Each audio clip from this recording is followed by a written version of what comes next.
My wealthy uncle took me in after my parents abandoned me at 13.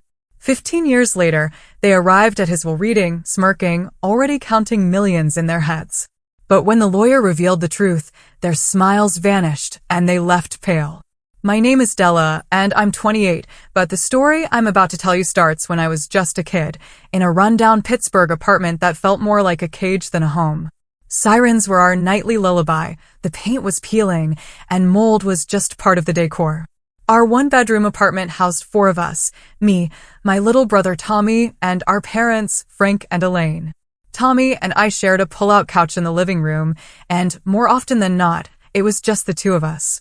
My dad, Frank, was a construction worker, but his real passion was sports betting. Every payday was the same ritual: cash his check, disappear to the bookies, and then either come home jubilant, promising us a better future with ice cream, or stumble in, reeking of cheap whiskey, his mood as volatile as a summer storm. One minute he'd be crying, telling us he loved us, the next he'd be throwing plates because dinner was cold. "You're just like your uncle, always judging me," he'd snap if I ever dared ask where the rent money had gone. I learned early to read his moods, to know when to speak and when to just disappear. My mom, Elaine, worked at a department store makeup counter. She was beautiful, but in a brittle way, always covered in carefully applied makeup and clothes she couldn't afford. She'd spend her paychecks on designer knockoffs, dreaming of a luxury life she believed she deserved. In her mind, Tommy and I were the anchors that had dragged her down. "I could have been a model," she'd say, looking at old photos. "I could have been somebody before I got stuck with you too." Tommy, my sweet little brother, was 3 years younger than me. He had dad's dark curls, but mom's delicate features, and he was a gentle soul, prone to asthma, but with a surprising talent for drawing. From the moment he was born, I appointed myself his protector. I made sure he took his medicine, helped him with his homework, and tried to divert our parents' anger when it threatened to swallow him whole. Food was often scarce. I became an expert at making a single jar of peanut butter last for days, cutting sandwiches into 4 tiny triangles to make them seem more substantial. I knew which neighbors might offer a meal if I casually mentioned our stove was broken, and which school clubs provided snacks. Education was my ticket out, and I knew it. My teachers saw something in me. Mrs. Winters, my 4th grade teacher, would often slip granola bars into my backpack when no one was looking. "You are a bright girl, Della," she'd say. "Don't let anything dim your light." My best friend, Lucy, lived 3 blocks away. Her home was my sanctuary, a stable, middle-class oasis with parents who worked regular hours and a refrigerator that was always full.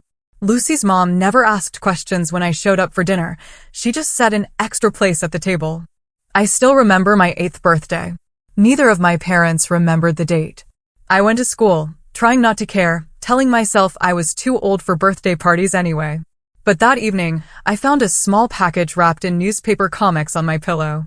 Tommy, my incredible little brother, had saved his lunch money for weeks to buy me a plastic bracelet with purple beads. He'd made a card from scraps of construction paper he'd rescued from the school trash can. That night, I cried myself to sleep, not from sadness, but from the pure, sharp love I felt for him. I was 10 when I first met Uncle Walter. He arrived in a sleek black car that looked totally alien on our street. He was only 7 years older than my father, but he seemed to belong to a different species altogether. Tall, confident, in a tailored suit, with a genuine smile that reached his eyes. He was Frank's older brother, but the resemblance ended with their shared dark eyes. Walter brought gifts, a remote control car for Tommy that made his eyes widen with delight, and for me, a book about women inventors. He had somehow seen into my soul in a way my own parents never had. "You remind me of our grandmother," he told me quietly. She had the same curious mind. The tension between Walter and Frank was thick enough to cut with a knife. They spoke in clipped sentences, years of resentment compressed into every syllable. Not all of us had college handed to us on a silver platter. Frank spat when Walter mentioned his company's success. And not all of us blame everyone else for our problems, Walter replied evenly. After that visit, Walter tried to stay in touch. He called on holidays, on our birthdays. He offered to pay for private school, for Tommy's medical treatment, for a bigger apartment.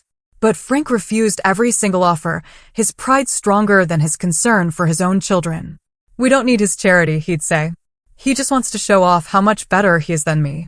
As I entered my teens, our family situation spiraled. Eviction notices appeared on our door. The electricity was shut off for days. The fridge contained nothing but condiment packets from fast food restaurants.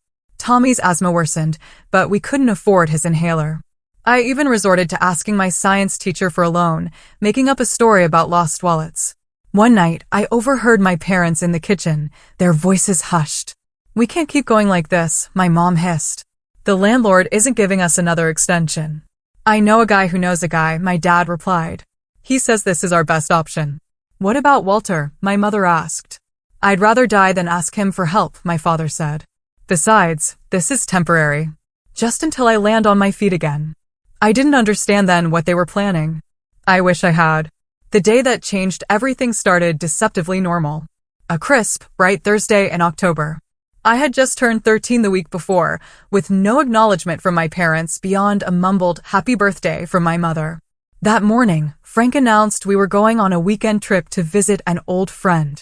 This was unusual enough to make me suspicious. We never went anywhere, never had money for vacations. "Pack enough for a couple of days," Elaine instructed, handing me a duffel bag. "And help your brother pack too." There were so many warning signs I should have noticed. The way Elaine hugged me too tightly before we left, her expensive perfume overwhelming. The way Frank avoided meeting my eyes, staring out the bus window as Pittsburgh receded behind us. The fact that they brought only one small suitcase for themselves, while insisting Tommy and I pack several changes of clothes. After a 3-hour bus ride, we arrived in Millbrook, a small town I'd never heard of. Frank led us to a modest house on a quiet street where a gray-haired woman waited on the porch. "Kids, this is Margaret," Frank said. "She's an old friend who's kindly offered to let us stay for the weekend." Margaret smiled, but it didn't reach her eyes. She was a stranger to me, though my parents acted as if they'd known her forever. Her house was tidy but sparse, with plastic covers on the furniture and walls devoid of personal photos. That first evening, after a silent dinner of spaghetti and canned sauce, my parents announced they needed to run to the store for groceries. "We'll be back soon," Elaine said, applying fresh lipstick in the hallway mirror. "Be good for Margaret." Tommy sat by the window for hours, his small face pressed against the glass, watching for headlights that never appeared. As bedtime approached, he grew anxious. "Where are Mom and Dad?" he asked, his breathing becoming labored, the way it did before an asthma attack. "They probably got held up," I reassured him, though my own stomach was knotted with worry. "They'll be back by morning." Margaret set up a rollaway bed for us to share in a small back room. I lay awake most of the night, listening to Tommy's wheezing breaths and the unfamiliar creaks of the strange house. By morning, there was still no sign of our parents. I tried calling their cell phones, but a robotic voice informed me that both numbers were no longer in service. Margaret avoided my questions, busying herself with breakfast and laundry. By the second day, Tommy had a high fever. His asthma was flaring without his medication. Margaret finally called a local doctor who brought an emergency inhaler. As the doctor examined my brother, I confronted Margaret in the kitchen. "Where are my parents?" I demanded. "When are they coming back?" Margaret's shoulders slumped. She looked suddenly older. "I wasn't going to tell you yet," she said softly. "Your parents paid me to keep you for a week. They said they would come back, but..." She pulled an envelope from a drawer and handed it to me. Inside was a single sheet of paper in my mother's flowing handwriting. "Della and Tommy, we cannot continue like this. You deserve better than what we can provide. Do not try to find us. This is for the best. You will have a better life without us dragging you down." The words blurred as tears filled my eyes. No real explanation. Just abandonment disguised as sacrifice. Margaret called the police that afternoon. They arrived with grim faces and clipboards, asking questions I could barely process. Child Protective Services was contacted. Tommy and I were taken to separate rooms and interviewed. They wanted to know if our parents had ever hurt us physically. No. If they had mentioned where they might go. No. If we had other relatives who could take us in. "My uncle," I said through tears. "Uncle Walter. In Chicago." The worst moment came the next day when they told us they were placing us in separate foster homes. Tommy clung to me, his small body racked with sobs. "You can't take him. I begged. He needs me. He has asthma. He's afraid of the dark. But my pleas fell on deaf ears. Tommy was placed with a family in Ohio, while I was sent to a group home in Millbrook. The last glimpse I had of my brother was his pale face in the back window of a social worker's car, his hand pressed against the glass in farewell. That night in the group home, surrounded by strangers in bunk beds, a coldness settled into my bones. I had lost everything. My parents abandoned us. I was separated from Tommy. I was completely alone. 2 weeks passed in a fog. I barely ate, refused to speak to anyone. I spent my days curled on my assigned bed, clutching the book about women inventors Walter had given me years ago, the only possession I had managed to bring from home. My social worker, Miss Reynolds, visited daily, trying to coax me into conversation. Her patience was finally rewarded when she mentioned she had been trying to locate my uncle, Walter Campbell. I sat up for the first time in days. Did you find him? We did, she said, smiling gently. He's flying in tomorrow to meet with us. The next day, I waited nervously in the director's office. When Walter walked in, I barely recognized him. His normally immaculate appearance was disheveled, his eyes red-rimmed from lack of sleep. When he saw me, his professional facade crumbled. Della, he whispered, kneeling before me. I'm so sorry. I had no idea. For the first time since being abandoned, I allowed myself to cry. Walter held me awkwardly at first, then more confidently as his protective instincts took over. The meeting that followed was tense. Walter's anger at my father was palpable, his voice shaking. Frank did this. My own brother abandoned his children. He ran a hand through his hair. I knew things were bad, but I never imagined. Where is Tommy? I want to see him too. Miss Reynolds explained that Tommy had already been placed with a foster family in another state. Walter's expression hardened. That's unacceptable. They need to be together. I'm their uncle, their only living relative aside from their parents. I will take them both. What followed was a crash course in the complexities of the child welfare system. Despite Walter's resources and determination, reuniting us wouldn't be simple. The foster family that had taken Tommy was considering adoption. State lines complicated matters. Walter would need to prove he was a suitable guardian for not one, but 2 traumatized children. I don't care what it takes, Walter told his lawyer on the phone that evening. Hire the best family court attorneys in the country. I want both kids with me by Christmas. In the meantime, Walter rented an apartment near the group home so he could visit me daily while the guardianship paperwork was processed. 3 weeks later, I was released into his temporary custody, and we flew to his home in Chicago. Walter's house, or mansion as it seemed to me, was in an upscale neighborhood with manicured lawns and wrought iron gates. My bedroom was larger than our entire apartment in Pittsburgh, with a canopy bed and a walk-in closet already filled with new clothes in my size. Is this all for me? I asked, unable to comprehend such luxury. Of course, Walter said, looking uncomfortable. The decorator helped pick things out. If you don't like anything, we can change it. That first night, I couldn't sleep. The bed was too soft, the room too quiet without Tommy's breathing beside me.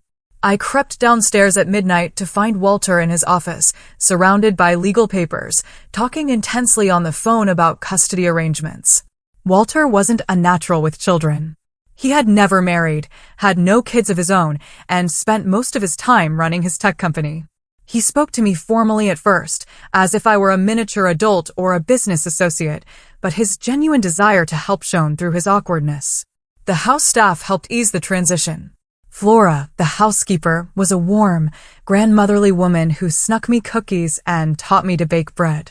Mr. Jenkins, the chauffeur, had a dry sense of humor that occasionally broke through my shell of silence. School was another challenge. Walter enrolled me in an exclusive private academy where my classmates had grown up with privilege I could barely comprehend. They wore designer clothes without a thought, planned vacations to Europe, and complained about strict parents who limited their screen time. I was the odd one out with my secondhand past and missing family.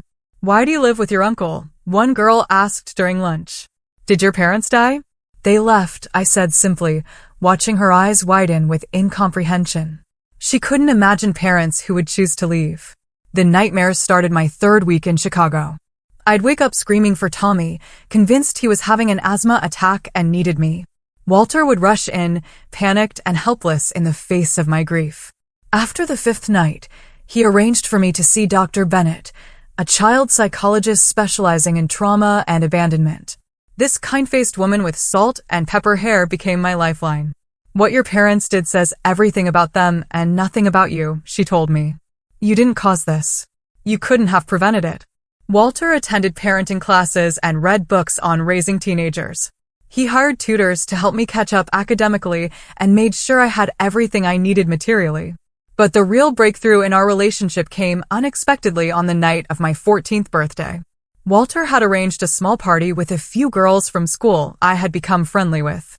After they left, he presented me with a small wrapped package. "It's not much," he said awkwardly, "but I thought you might like it." Inside was a silver locket. When I opened it, I found a small photograph of Tommy and me, taken years ago at a rare family picnic when we were still a family of 4. "How did you get this?" I asked, my voice breaking. "I asked your old neighbors if they had any photos," Walter admitted.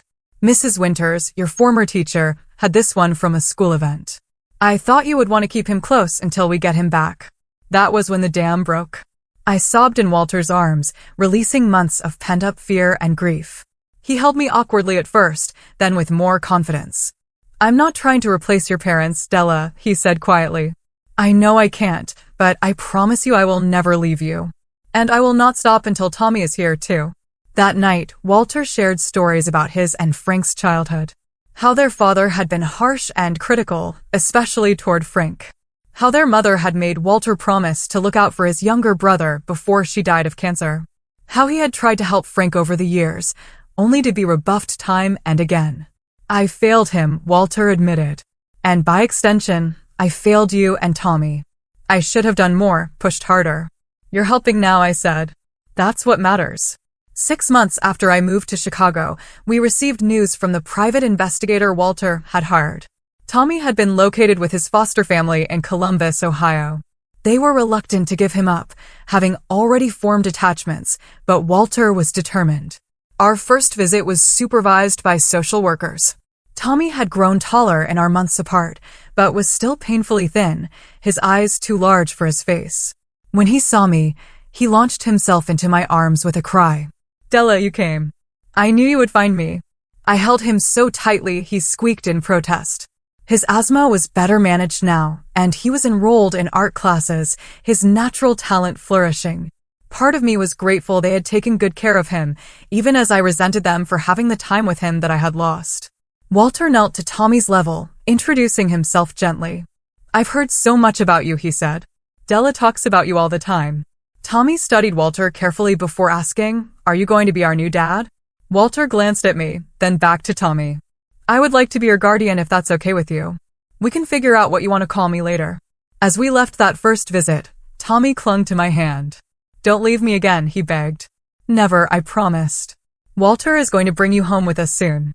Walter was true to his word. He didn't give up despite the legal obstacles. He hired the best family law attorneys, attended every court hearing, and proved his commitment to both of us. For 2 years, Walter fought through the legal system. The custody battle was complicated by state boundaries, the foster family's attachment to Tommy, and concerns about Walter's demanding career and bachelor lifestyle. But Walter's determination never wavered. He restructured his company to allow him more time at home, renovated a bedroom specifically for Tommy, and even installed a state-of-the-art air purification system. The day Tommy finally came home to Chicago permanently was the happiest day of my life since our parents had left. He was 12 then, still small for his age, but healthier, his creative spirit intact. Walter arranged a welcome home party with balloons and Tommy's favorite chocolate cake. For the first time, the mansion felt like a home. Walter's approach to parenting was unique. Having never had children, he treated us more like young adults than kids, explaining his decisions and listening to our opinions. He spoke to us about his business, Campbell Tech Solutions, a cybersecurity firm he had built from scratch. The company protects other businesses from hackers and data breaches, he explained one evening at dinner. Think of it as a digital security system. I found myself fascinated by the business world Walter inhabited. Numbers had always made sense to me. Patterns and projections came naturally to my analytical mind. When Walter noticed my interest, he began bringing home simplified versions of business problems for us to discuss. "What would you do in this situation?" he would ask. Tommy, meanwhile, flourished in his new arts-focused middle school. Walter had converted a sunroom into an art studio for him, complete with professional quality supplies and north-facing windows for optimal light. Tommy's asthma improved dramatically with proper medical care and less stress, his attacks becoming rare occurrences rather than weekly events. Gradually, the three of us formed our own family traditions. Sunday dinners were sacred, no business calls or homework allowed. We took summer trips to national parks.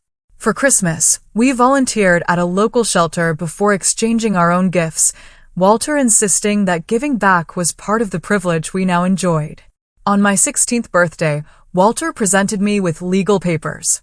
He wanted to formally adopt both Tommy and me, giving us his last name. "You don't have to decide right away," he said. "And you can keep your original name if you prefer. This changes nothing about how I feel about you both."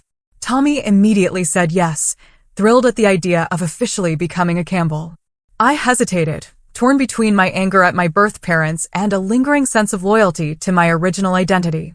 In the end, we compromised with hyphenation. We became the Morris Campbell siblings, honoring our past while embracing our future. The adoption was finalized on a snowy December morning. The judge, who had overseen much of our case, smiled as she signed the final papers. "This is how the system is supposed to work," she told Walter. "You have given these children the stability they deserve." High school flew by in a blur of advanced classes, debate team competitions, and growing confidence. Walter never pressured me about college, but I knew education was important to him. When acceptance letters arrived from several prestigious universities, I chose Northwestern's business program, allowing me to live at home while attending classes.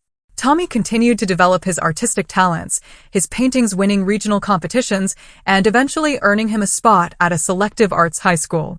His gentle nature remained intact despite everything he had endured, a testament to his resilience. Walter made good on his promise to teach us about business, but not in the way I expected.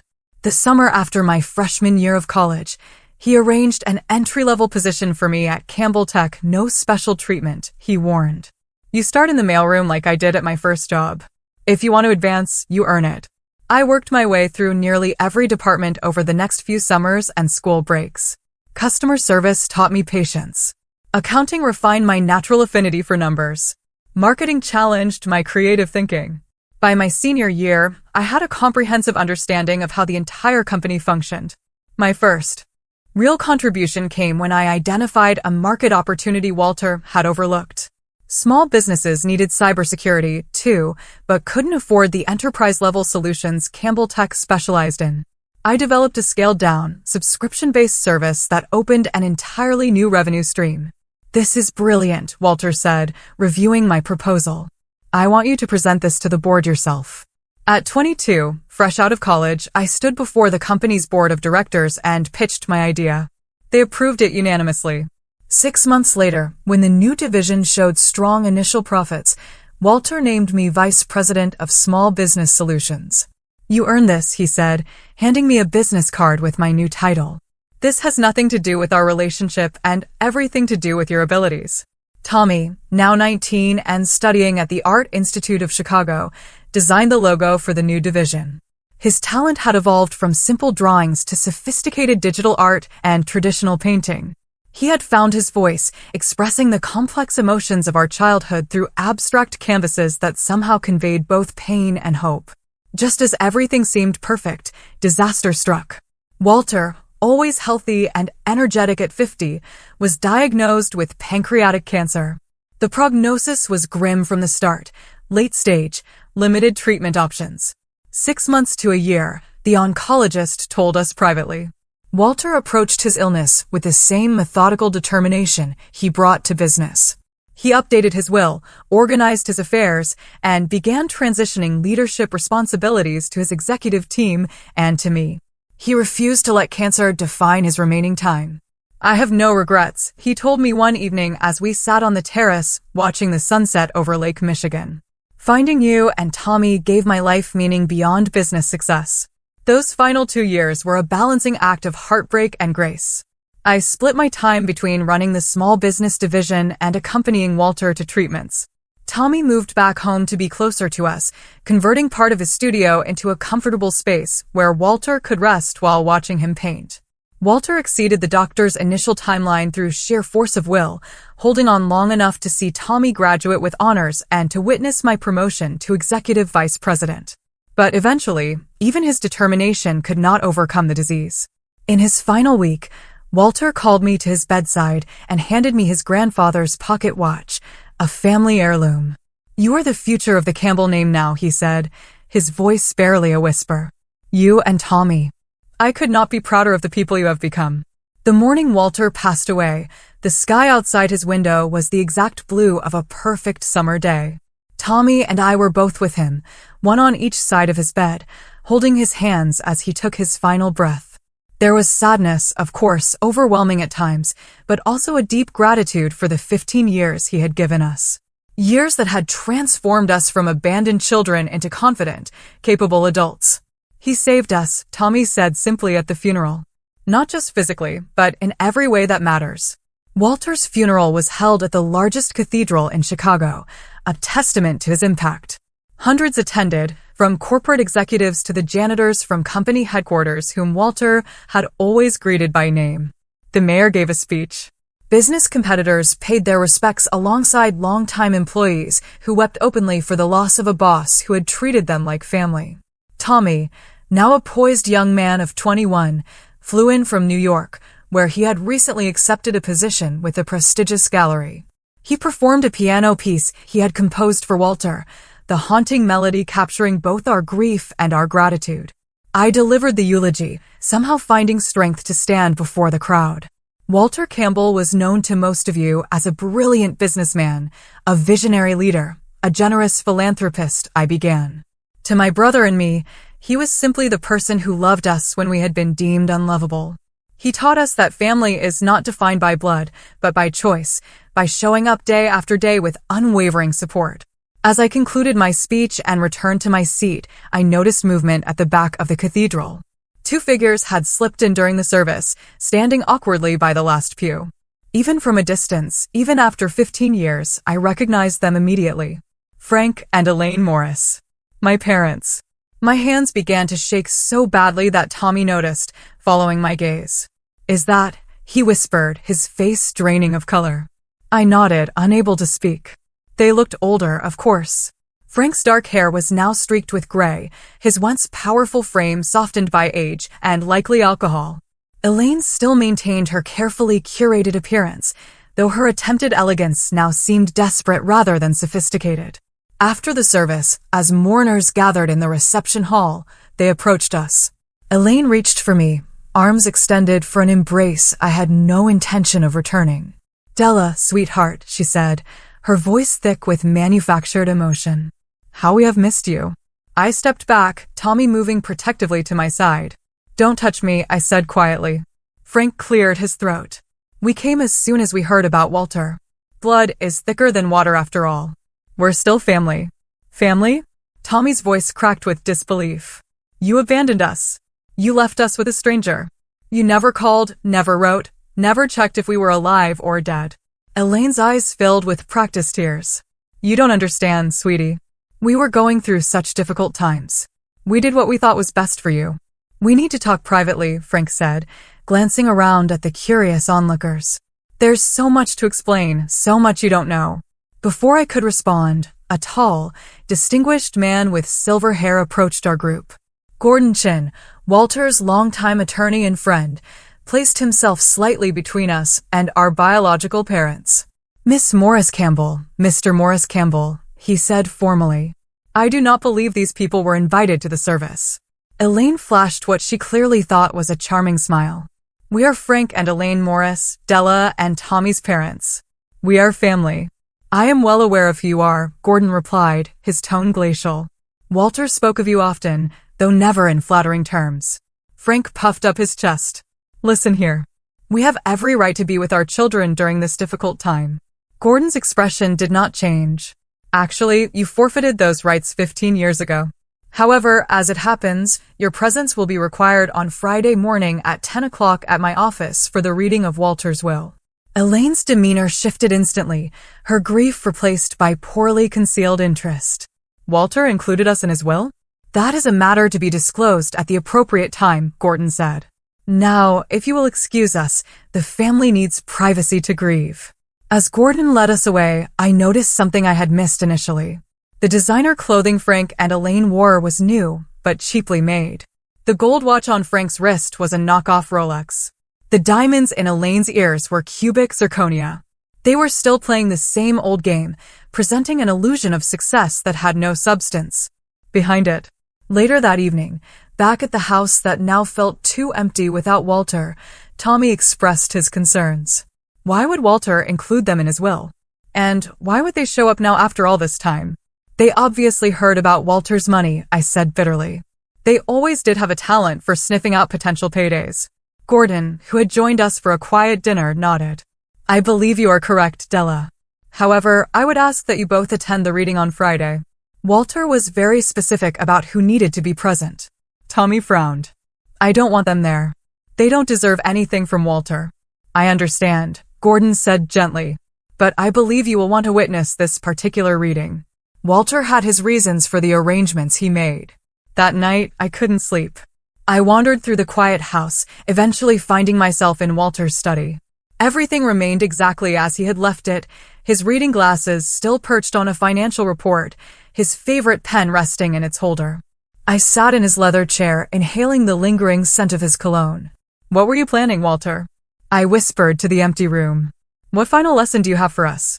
Friday morning dawned bright and clear, a beautiful September day that seemed at odds with the tension coiling in my stomach. Tommy and I arrived at Gordon's law firm 15 minutes early, dressed formally. The office, located in a historic building in downtown Chicago, exuded old-world wealth with its oak paneling, Persian rugs, and oil paintings of stern-faced founders. Gordon greeted us in the lobby, his usual composed demeanor offering a steady anchor. "They have not arrived yet," he informed us. "We will be using the main conference room." At precisely 10 o'clock, the elevator doors opened, and Frank and Elaine stepped out. They had clearly made an effort with their appearance, wearing what looked like newly purchased clothing. Elaine's hair was freshly colored and styled, her makeup expertly applied. Frank had attempted to tame his thinning hair with too much product, and the scent of his aftershave reached us before he did. "Good morning," Elaine trilled, as if we were gathering for a pleasant social occasion. Gordon led us all to the conference room where several others already waited. Flora, Walter's housekeeper, Martin Weber, CFO of Campbell Tech, and Jessica Lo Young, Walter's executive assistant. "Now that everyone is present, we can begin," Gordon said, taking his place at the head of the polished mahogany table. He opened a thick leather portfolio. "This is the last will and testament of Walter Edward Campbell, revised and signed 6 months ago with all sound mental faculties and in the presence of 3 witnesses." Frank shifted impatiently. "Can we skip to the important parts? We all know Walter was loaded." Gordon regarded him coldly. "Mr. Morris, this proceeding will follow proper legal protocol. If that is inconvenient for you, you are welcome to wait outside." Frank subsided, but I caught the quick glance he exchanged with Elaine, a look of barely suppressed excitement. Gordon began with the standard legal preamble before moving to the specific bequests. Walter had been incredibly generous with his charitable giving, establishing substantial endowments for education, medical research, and arts organizations. He left significant funds to his alma mater for a scholarship program specifically designed for children in foster care. Flora wiped tears from her eyes when Gordon announced that Walter had left her the lakeside cottage she had always admired, along with a retirement fund. Longtime employees received generous financial gifts, including Jessica and Martin. As Gordon continued reading, I noticed Frank becoming increasingly agitated, checking his watch and whispering to Elaine. They had clearly come for one thing only, and their impatience was palpable. "And now," Gordon said, looking up from the document, "we come to the matter of Frank and Elaine Morris." Frank sat up straighter, nudging Elaine, who quickly arranged her features into an expression of somber attention. "To my brother Frank Morris and his wife, Elaine Morris," Gordon read, I leave the sum of $1 each, along with the enclosed letter, which is to be read aloud at this time. $1. Frank exploded, his face flushing dark red. This is a joke, right? Some sick final prank. Please contain yourself, Mr. Morris, Gordon said firmly. As instructed, I will now read Walter's letter addressed to you both. He opened a sealed envelope and unfolded several pages of Walter's distinctive handwriting. Frank and Elaine, Gordon read, if this letter is being read to you, it means you have done exactly what I predicted you would do. You have reappeared after 15 years of absence, drawn by the scent of money like vultures to carrion. Elaine gasped dramatically, placing her hand over her heart. What you may not know, Gordon continued reading, is that I am fully aware of your actions both before and after you abandoned your children. 15 years ago, exactly 3 days after leaving Della and Tommy with a stranger, you contacted me demanding $50,000 in exchange for your silence about what you termed your part in separating us from the kids. Tommy looked at me in shock. This was information neither of us had known. Over the subsequent 15 years, you attempted to extort money from me no fewer than 13 times. Each time, I documented your communications, recorded your phone calls, and preserved your emails. The most recent attempt was 5 years ago, when you, Frank, threatened to tell Della and Tommy that I had paid you to disappear from their lives, a vicious lie that would have devastated them. Frank's face had drained of all color. Elaine was frantically shaking her head as if denying the words could make them untrue. Gordon paused, then pressed a button on a remote control. A screen descended from the ceiling and a video began to play. There was Frank, visibly intoxicated, sitting in what appeared to be a cheap motel room. Listen, Walter, Frank slurred. The kids don't need to know the arrangement we had. 50 grand is nothing to you. Just a little brother helping out his family, right? But if you don't come through this time, maybe Della needs to hear how her precious uncle really got custody. The video cut to another clip. This one showing Elaine in a different location, her hairstyle different, clearly from another time. Walter, be reasonable, she said smoothly. We could have fought you for custody if we wanted to. We could tell Della you kidnapped her, that we've been searching for years. Is that what you want her to think? Just wire the money like before and this all goes away. Gordon stopped the video, the silence in the room absolute, except for Tommy's ragged breathing. As you can see, Gordon continued reading Walter's letter. I have kept meticulous records of your attempts at extortion. What you may not know is that your criminal activities extend beyond harassing me. My investigators have documented your involvement in multiple confidence schemes across several states, your defrauding of elderly victims, and your attempts to extort other successful business people using similar tactics to those you employed with me. Gordon looked up from the letter.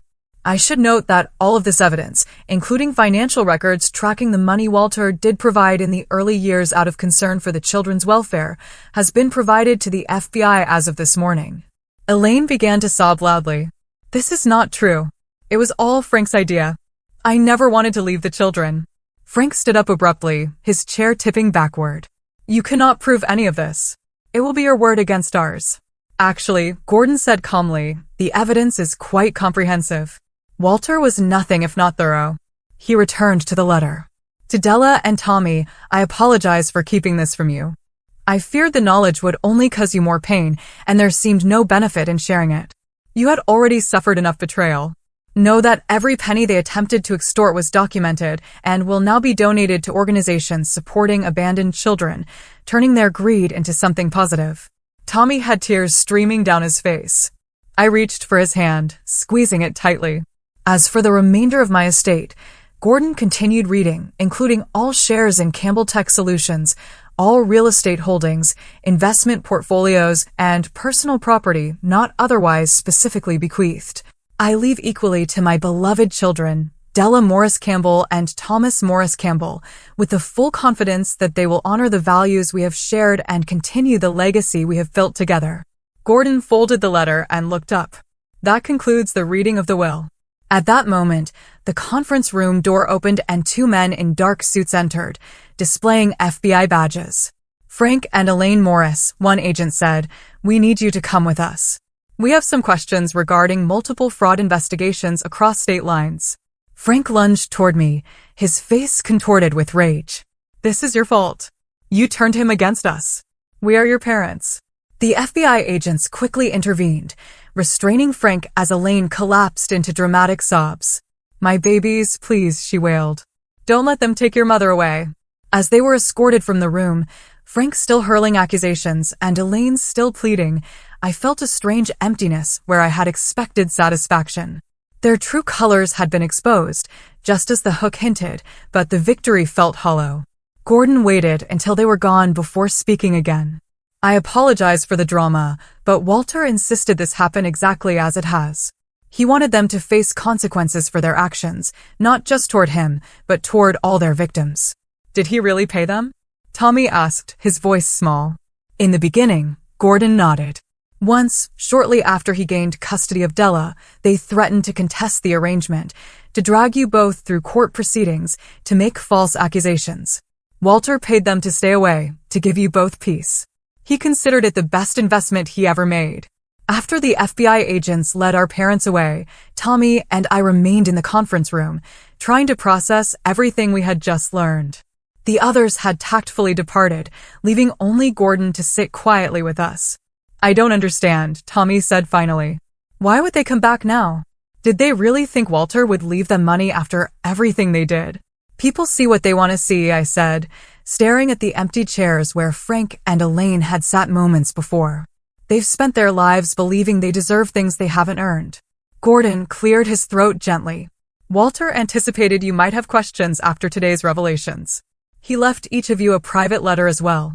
He handed us each an envelope with our names written in Walter's firm handwriting. Mine contained several pages, the paper high-quality stationery Walter had always preferred. Della," it began. "If you are reading this, I am gone and you have just witnessed the confrontation with Frank and Elaine that I arranged. I hope you can forgive me for keeping their periodic reappearances from you. I made the decision to shield you from their continued attempts to profit from your pain. I want you to know that I was aware of my diagnosis 5 years ago, much earlier than I shared with you and Tommy. When I received the news, my first thought was not of my own mortality, but of what would happen to both of you when I was gone. I knew Frank and Elaine would eventually resurface, drawn by the prospect of inheritance. You may wonder why I orchestrated this public exposure rather than simply excluding them from my will. I did so because I wanted you to see them clearly, to understand beyond any doubt that their abandonment was never your fault. You deserved parents who would move heaven and earth to keep you safe. Instead, you got Frank and Elaine, who saw their own children as commodities to be traded. I have watched you grow from a frightened, wounded 13-year-old into a brilliant, compassionate woman who amazes me daily. The strength you have shown, the resilience, the determination to create good from the ashes of betrayal, these are qualities that cannot be taught. They come from within you. My greatest regret is that I will not be there to see all you will accomplish. But I leave this world confident in the knowledge that you and Tommy will continue to thrive, to support each other, and perhaps to help other children who, like yourselves, need someone to believe in them. With all my love and endless pride, Walter." I folded the letter carefully, tears blurring my vision. Across the table, Tommy was similarly affected, wiping his eyes with the back of his hand. "He knew," Tommy said softly. "He knew all along they would come back for money." I nodded, unable to speak past the lump in my throat. In the weeks that followed, we learned more about Frank and Elaine's activities. The FBI investigation revealed a pattern of small-time confidence schemes across multiple states. They had preyed particularly on elderly victims, posing as charity workers, home repair contractors, even distant relatives. They had been careful to keep each scam small enough to avoid federal attention, moving frequently to stay ahead of local authorities. The court case moved swiftly. Both Frank and Elaine accepted plea deals rather than face trial. Frank received 7 years in federal prison, Elaine 5, with orders for restitution they would never be able to pay. I debated visiting them in prison, but ultimately decided against it. What would be the point? I asked Tommy during one of our regular Sunday dinners, now held at my downtown apartment. They're not suddenly going to become the parents we needed. I agree, Tommy said, pushing food around his plate. But does it make us terrible people that we're not even trying to maintain a relationship with them? No, I said firmly. We lost our parents 15 years ago. The people in those prison cells are strangers who happen to share our DNA. Walter was our real parent in every way that matters. The process of settling Walter's estate occupied much of my time. The responsibility of running Campbell Tech's small business division while helping the new CEO transition into Walter's role was overwhelming. Tommy had returned to New York to continue his work at the gallery. 3 months after the will reading, I made a decision that would have made Walter proud. I established the Walter Campbell Foundation for Family Reunification, using a significant portion of my inheritance. The foundation's mission was to help siblings separated by the foster care system reconnect and, when possible, reunite. I thought often of how different my life might have been if Tommy and I had remained separated. If Walter had not fought so hard to bring us back together. My healing journey was not linear. There were days when the anger threatened to consume me.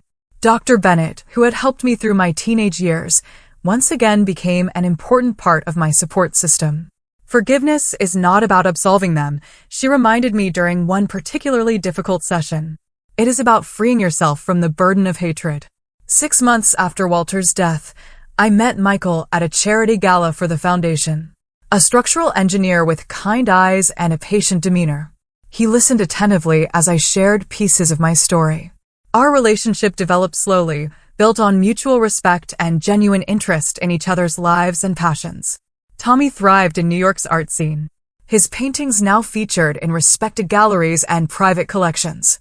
He used his platform to advocate for arts education in underserved communities, establishing scholarships for talented foster youth interested in creative careers. A year into Frank and Elaine's sentences, I received an unexpected letter from the Women's Federal Prison in Kentucky. Unlike Walter's careful stationery, this was written on cheap lined paper in a shaky hand I barely recognized as Elaine's. "Della," she wrote, "I do not expect forgiveness, nor do I deserve it. The things we did to you and Tommy, to Walter, to others, were unforgivable. I write not to make excuses, but to tell you one truth among the many lies. I have always been proud that you were my daughter, even when I failed completely at being your mother." I didn't respond immediately, letting the words sit with me for weeks. Eventually, I decided to see her once before her release the following year. The visit was brief and awkward. Elaine had aged dramatically in prison, her carefully maintained appearance now weathered and gray. She asked about Tommy, about my work, listening with what seemed like genuine interest. She didn't ask for money or favors, didn't attempt to justify her actions. As I prepared to leave, she said simply, "I don't expect to be part of your life, Della.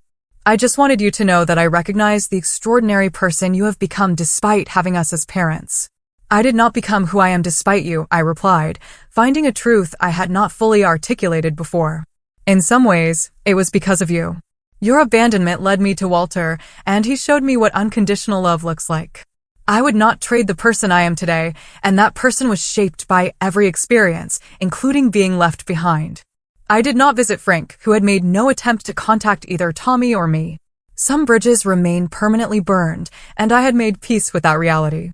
3 years after Walter's death, the foundation opened its first physical location, a welcoming space in downtown Chicago where separated siblings could reunite in a supportive environment, with counselors available to help navigate the complex emotions such reunions often triggered.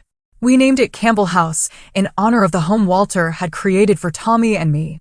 The most profound moment in my healing journey came unexpectedly during the open house celebration for Campbell House. A 12-year-old girl approached me, clutching a handmade thank you card. "The foundation helped me find my little brother," she told me, her eyes bright with joy. "We were separated for 3 years, but now his foster family brings him to visit me every month. They're even talking about adopting me too, so we can be together all the time." In that moment, I felt Walter's presence so strongly it took my breath away. This was his legacy, continued through us. Not the financial empire he had built, but the belief that family, whether born or chosen, was worth fighting for. "Family is not defined by blood," I told a reporter who covered the foundation's work. "It is defined by who shows up, who stays, who makes you feel safe and valued and loved."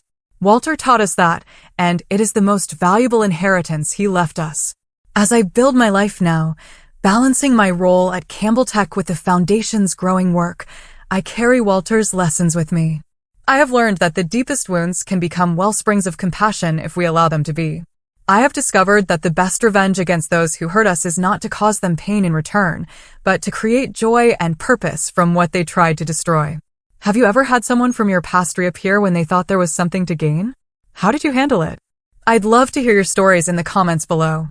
And if this story resonated with you, please like, subscribe, and share it with others who might need to hear that family is about love and choice, not just DNA. Thank you for listening to my journey, and remember that sometimes the greatest gifts come from our deepest pain.